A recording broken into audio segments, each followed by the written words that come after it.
चंपावती ग्रामीण बिगर शेती सहकारी पतसंस्था मर्यादित रेवतंडा या संस्थेची 30वी वार्षिक सर्वसाधारण सभा उत्साहात संपन्न झाली। चौल सागमळा येथील पाठारे क्षत्रिय समाज हॉल येथे रविवार 19 जुलै 2026 रोजी दुपारी ठीक 3:30 वाजता चंपावती ग्रामीण बिगर शेती सहकारी पतसंस्था मर्यादित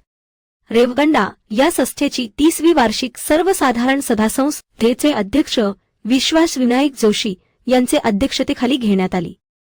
यावेळी चंपावती पतसंस्थेचे उपाध्यक्ष प्रसाद शशिकांत आठवले, सचिव उल्हास काशीराम पुरकर, संचालक अरविंद दत्तात्रेय मनोहर, संचालक दिलीप दसभाई पटेल, संचालक विलास लक्ष्मण धाटवकर, संचालिका अमर गजानन कराड, संचालक अभय दत्तात्रय मोडक, संचालक संजय अनंत ठाकूर, संचालिका श्रीमती दिनाभाल वेश पटेल, संचालिका स्नेहा संकेत जोशी, तज्ञ संचालक पांडुरंग विष्णू मोहिते, तज्ञ संचालक दान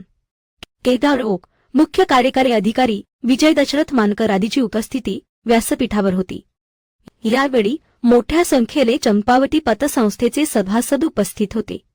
प्रारंभी सभासदांसाठी सहकार प्रशिक्षण केंद्राचे प्राध्यापक एस बाडबी वाटाणे यांचे प्रशिक्षण मार्गदर्शन उपस्थित सभासदांना करण्यात आले। त्यानंतर दिवंगांना श्रद्धांजली व उपस्थित पतसंस्थेचे अध्यक्ष, उपाध्यक्ष, संचालक तसेच उपस्थित सभासदवर्ग यांचे शाब्दिक स्वागत तसेच प्रास्ताविक पतसंस्थेचे मुख्य कार्यकारी अधिकारी विजय मानकर यांनी केले। त्यानंतर समाजात उल्लेखनीय व गुणवंताचा सत्कार कार्यक्रम घेण्यात आला। यामध्ये डॉक्टर पदवी प्राप्त भक्ती गणेश झावरे, BS.CIT पदवी प्राप्त देवेंद्र रोहिदास घरत, 10वी परीक्षेत प्रथम क्रमांकाने उत्तीर्ण गार्गी रवींद्र राऊळ तसेच रस्त्यात सापडलेले गहाळ सोन्याचे मंगळस उत्तर प्रामाणिकपणे परत करणारा थेरोंडा येथील सुषमा मंगेश सरपाटील व दया रुपेश नवरीकर तसेच नवनिर्वाचित पाचकळशी पाठारे क्षत्रिय समाजाचे अध्यक्ष अनंत घरत यांचा सत्कार शाल, श्रीफळ, पुष्पगुच्छ तसेच प्रमाणपत्र प्रदान करून पतसंस्थेचे अध्यक्ष, संचालक यांचे हस्ते करण्यात आले। या सभेत मागील सभेचे इतिवृत्त वाचन, या वर्षाचा अहवाल, ताळेबंद, नफा-तोटा वाचन व मान्यता देणे, वैधानिक लेखा परीक्षण अहवालाचा विचार करणे तसेच मान्यता देणे, वैधानिक लेखा परीक्षकांच्या दोषादुरुस्ती अहवालाची नोंद घेणे,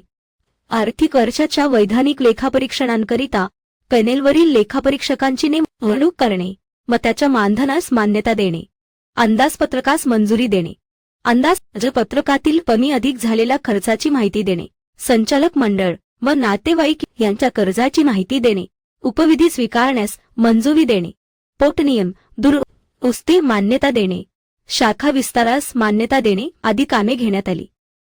यावेळी पतसंस्थेचे अध्यक्ष विश्वास जोशी, संचालक दिलीप पटेल यांनी उपस्थित सभासदांशी संवाद साधून मार्गदर्शन केले।